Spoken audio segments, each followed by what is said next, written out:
For today's video, mauday niyang dalan, gikan ka og Palo, Tampakan, paingon og Columbio, morning agyanan. Mauday niyang sitio Balaisan, sakop sa Banta, Barangay Bantangan, Columbio, Sultan Kudarat, mga kaidol. Kini morning dalan nga akong agyanan, kung suroy ko og Columbio, kay lakturanan man ni siya. Kay dili na jud kamo agi dito sa Marbel or sa Coronadal City, kay layo na to kaayo.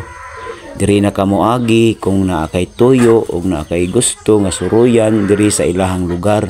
Sa tanang mga wala ka adto diri, amo din ilang lugar no. Ay pakita na ko sa inyo.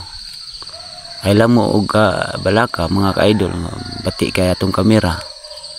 Kay basi din na maluoy sa ato nga mo sponsor para makapalit tag mga drone nga legit mga ka-idol. Kay kining mag drone pilot ka mga idol di basta-basta.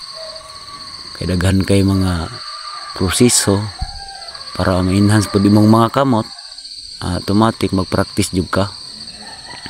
Kini bito nga dalan nga akong ipakita sa inyo mga idol. Mao din ning dalan kanang sa babaw mga ka-idol, mao din ang dalan paingon og Palo. Mao na tong giubrihan nila. Unya kining paubos mga ka-idol, mao na paingon og Barangay Bantangan. So doon na lang kita kayo mga kaidol no, paingog Columbio kung maabrihan na gud siya og masiminto ning dinhing dapita. Kay layo naman gayto kayo kung magtuyok ka. May manid diri mga kaidol kay makasave ka sa gasolina. Kay di jud lalim kung dito ka sa ubos, gasto na kaayo. Diri mo ni pinaka ads dali lang kayo imong biyahe madto kag Columbio. Ug badto ka og Davao pwede ra gyapon mga kaidol. So nindot nita kay mga idol kung legit kay atong kamera kay makita ginato unta tanan. Pero kay wala pa man tay kwarta nga ikapalit, maintenance sa taani. Pero kung nay mo sponsor, PM mag-PM lang mo sa ako or contact lang mo sa ako kung nay maluoy sa tuwa.